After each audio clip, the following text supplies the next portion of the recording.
I was sent this Am I the A-hole post. This woman, she was wanting marriage and she's been sticking and staying with this man.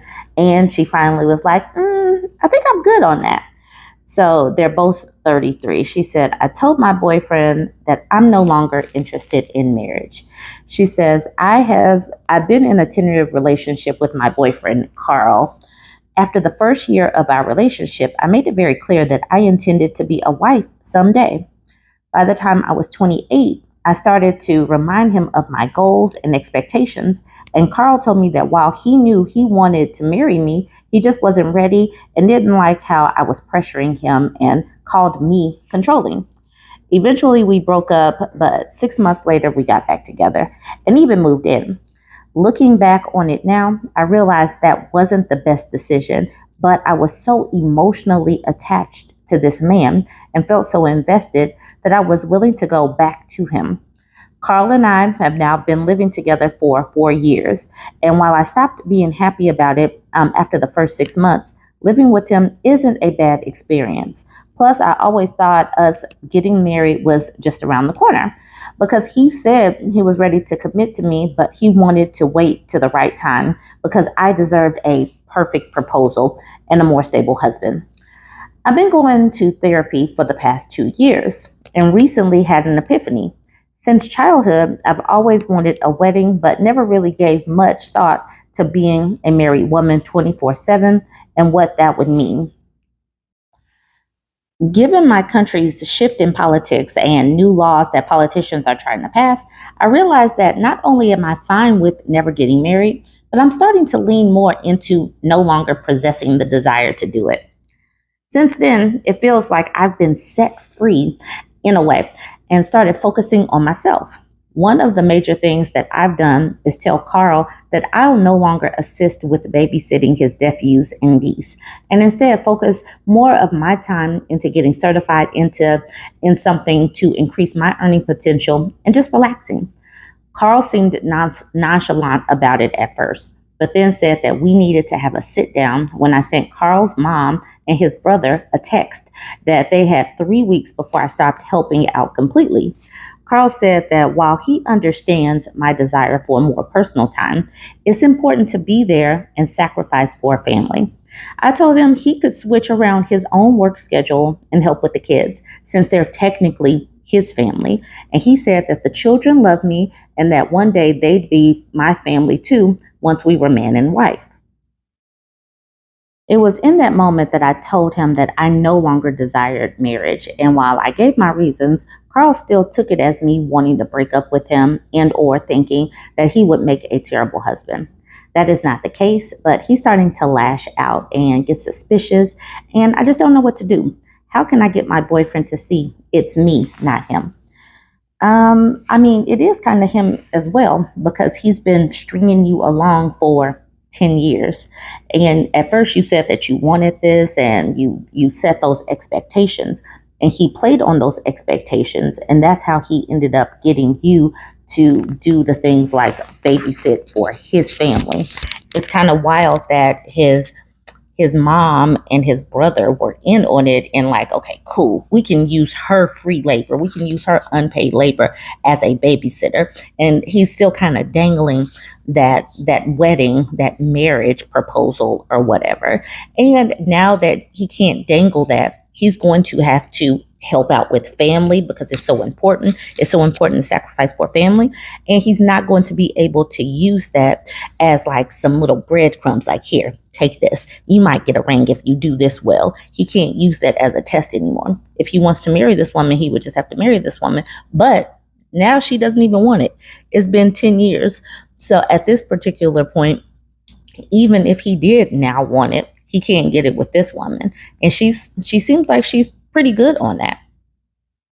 This is where I was tagged in. Additional Coconut said, Bourbon Bougie, you might be interested in this. Key points. Marriage held as a carrot for too long.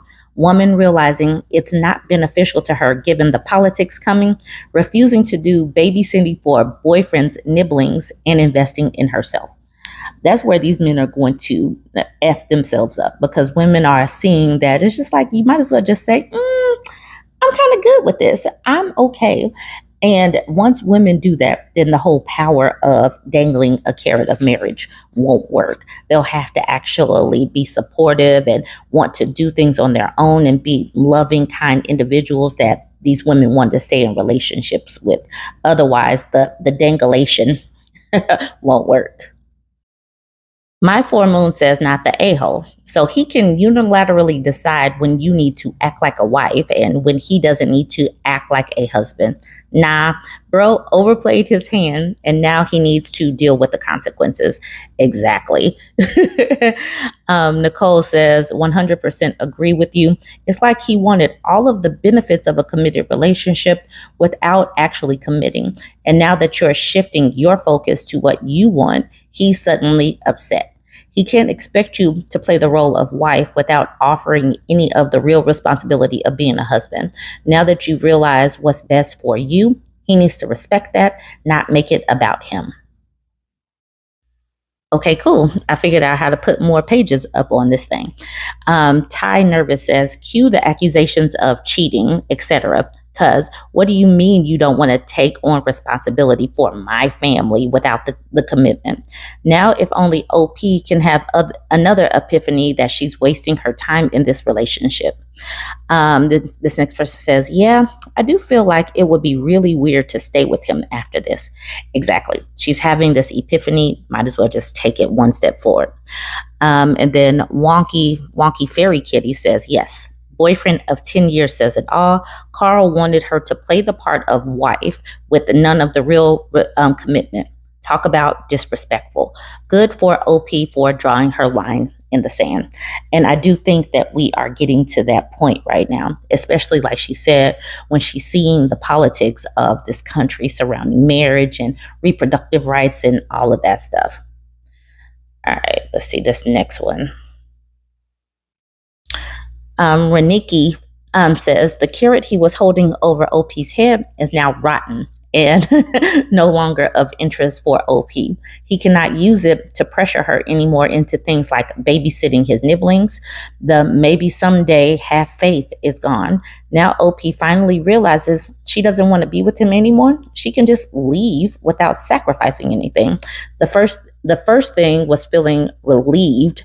The first action to quit babysitting. That says a lot. Remarkable Past says the sacrificing part was hilarious. It's the general social expectation for women when it comes to caregiving. It really is, and I'm glad that people are talking about this in the general sphere. That it is just an expectation that we're supposed to want to do this or whatever. No matter whose kids it is, we are relied on for our unpaid labor. This last person says, which is not making it okay, by the way. It is not okay to have that expectation. All right, let's do this last one. If I can, there we go. Move it over, pull it, make it bigger. Exotic Construction says, I love when people realize they are no longer in control and fear for their position in the life of the person they have manipulated. OP's boyfriend just noticed that he has 3 TV shows left with a tremendous woman.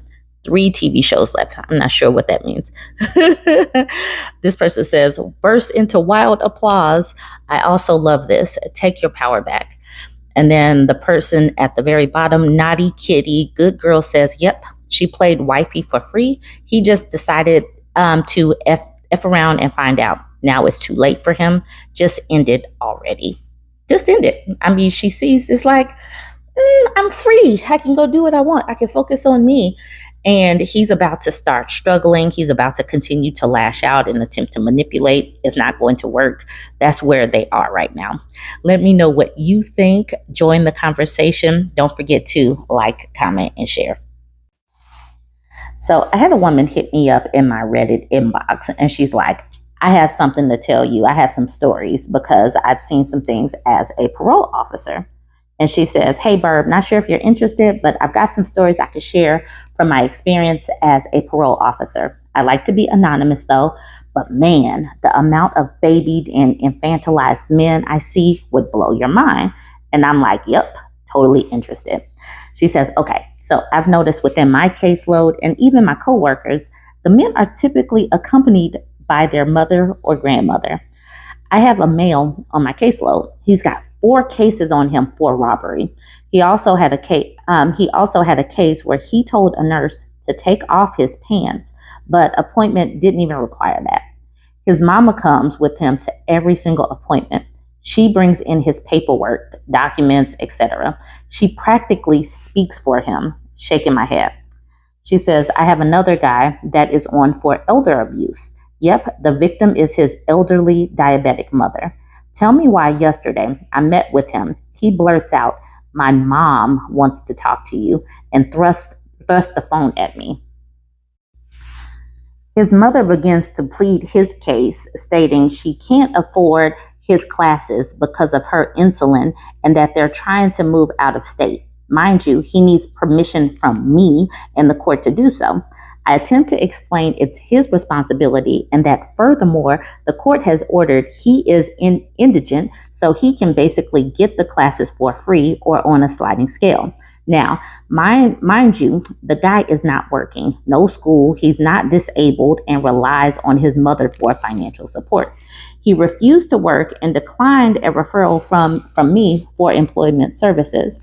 I attempted to remind him that his court orders state he must be employed full time, and he began to argue with me, so I just ended the visit.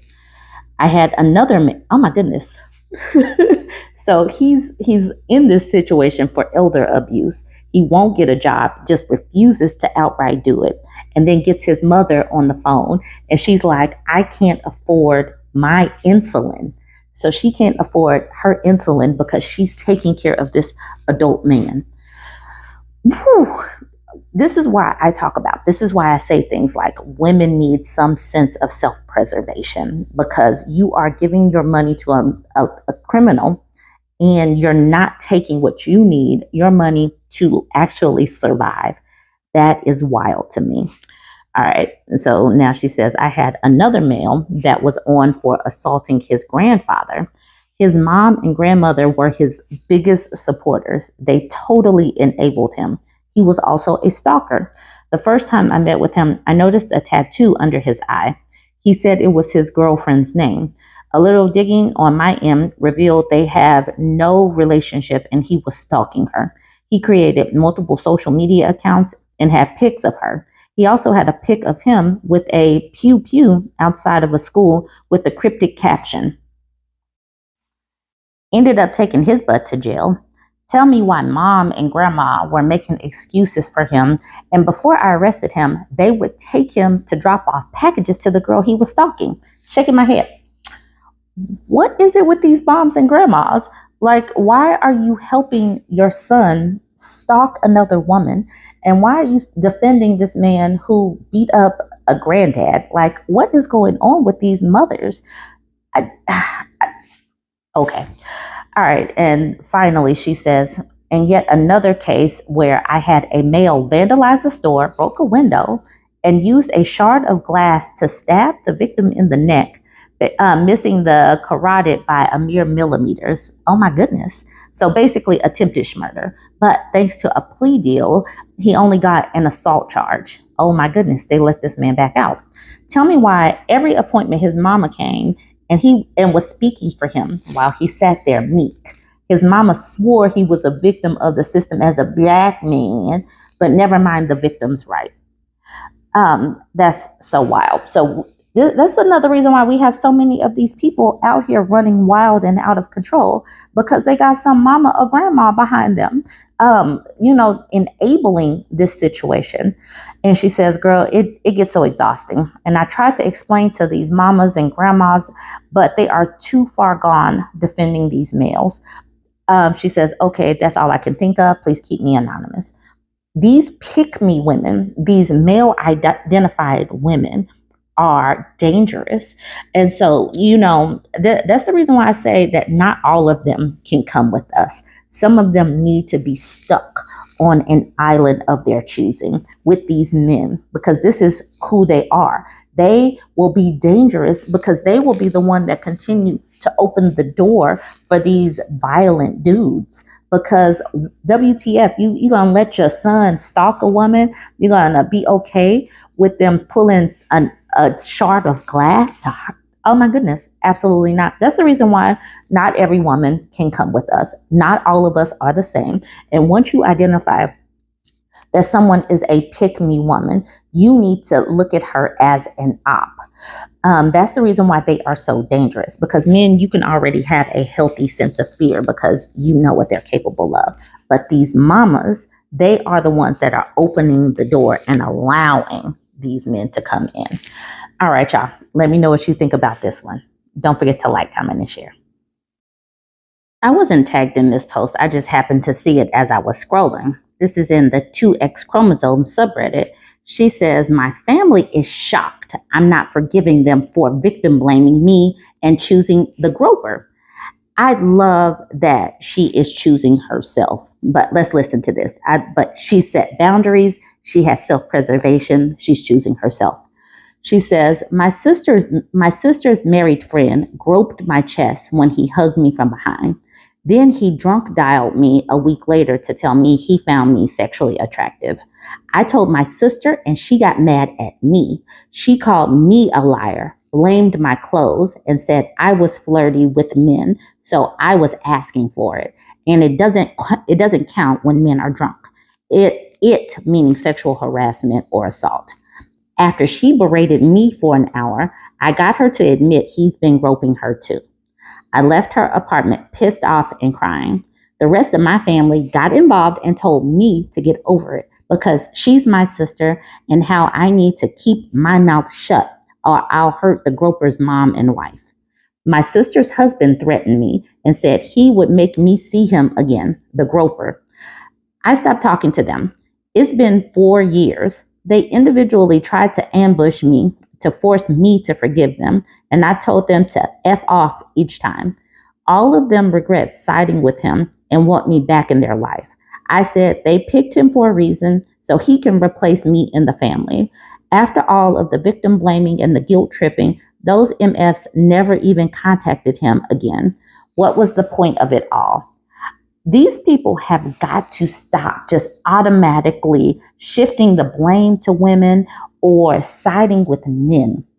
What is it like? Literally, her own family didn't support her. That's why I said women have got to get a sense of survival. She knows within her own family that she's not safe. She's not safe because they're not even supporting her when she says, this man touched me inappropriately. Her own sister started victim blaming her. I completely know and understand why she cut them off. And we need to have some personal boundaries around being important enough to ourselves to cut people off that don't respect your safety or whatnot. So that is her post. And I thought that that was so important. All right, so let's look at some of these comments. So this person says, you are right, they aren't. Family victim blaming is more common than what people think. I have plenty of cases just from my close family. We are a normal family, no drugs or anything weird behavior, but there's still plenty of dark secrets. One dad started to have sex with his teenage daughter, and everybody was talking about how she dressed, how she acts towards him, etc. They never blamed this MF. 50 years old, 50 years fat, old, doing that to his poor 12-year-old girl. Number two, one uncle suggested sex to a teenage niece. No one complained about that to not ruin a marriage. Three, one family member put sun lotion on a 13-year-old girl across her entire body with just a bikini. And when I say her entire body, I mean it. Everybody says it was cute. She says, I have plenty more stories, and they typically blame the teenage girl instead of the fat, old 50-something creeps. So, yeah, I'm not sure if English was her first language, but that's the thing. It doesn't matter because culturally, many of these people are damaged. They protect the males at the expense of women and girls. This person says, YV Edit. I had to bring this one in because my homegirl is YV Edit. Says YV Edit does a good job laying out rules and consequences of prioritizing the patriarchy. But this is how boundaries are supposed to work. If someone who isn't a threat requires participation with someone who is a threat, they themselves become a threat. They'll need to demonstrate that they won't prioritize against your safety and agency again. And I'm like, woo, that's my homie. I'm going to tell her that you pulled her into this post. But yes, if you are pushing someone that isn't a threat to interact with these people, that person is a threat. Even if they aren't the ones that are doing it, they are pushing you to interact with a predator or someone isn't safe. So you are not a safe person either. The same dingo says they knew you were right and he was wrong, but you were making them deal with it. People are so quick to pretend that SA or grape doesn't happen because then they'd have to address it and do something about it. I lost family and friends who chose a grapist over my then partner. Good riddance. We don't need those grape enablers anymore. And then this person says, what was the point of it all? Control, pure and simple. Someone else says control. And then someone else says, hold to your boundaries. They won't change. And then this woman looks like she has a full story. She says, I played this game way too many times to count. My mom would defend my childhood abuser vehemently, even invited him to Thanksgiving and made me sit next to him. Then she blamed me for being a terrible daughter because I made her choose him or me. She chose him, so I cut off contact years ago. She didn't even get invited to my wedding. She doesn't speak to him now and blames him for losing her daughter. It's like, no, it's you and the choices you made. Like, there's no personal responsibility anywhere in the conversation. We have this fun game every year where I get word salad text from an unknown number wanting me to forgive her while also calling me a B word and ungrateful for her sacrifices for raising me, and her version of an apology that just says she did her best and I need to accept it. And then she gets upset when I don't respond. She calls my sister and my sister tells her to just stop messaging me. The point is, if they can get you to respond to them and maybe forgive them, then they can stop feeling guilty for whatever effing mess they caused. And then they can absolve themselves of the blame. Anything so they aren't the ones in the wrong. And then finally, this is the last one. She says, you are absolutely correct. You now have room in your life for better people. Hopefully you found some over the past 4 years. As for those who sided with them, but now they regret it, they should remember that their actions have consequences. Maybe in the future, they'll choose correctly. And then the OP says, I haven't. Keep getting groped by other women's husbands or boyfriends, then getting blamed for it. Oh my goodness, that is terrible. That's terrible. The things that women have to go through. The Oracle of Delphi says, I keep to myself more than ever, and I like it better this way. No one to disturb my peace. It's sad that women can't even be around just men in general. And now someone would probably blame her for feeling some type of way by being around men or choosing to stay away from them, even though she's had these experiences. Okay, so at least she's still choosing herself, though. She sees a threat and she takes herself out of the threat, and she's not letting these people in that are okay with predators being around. Join the conversation, y'all. Let me know what you think of this one. Don't forget to like, comment, and share.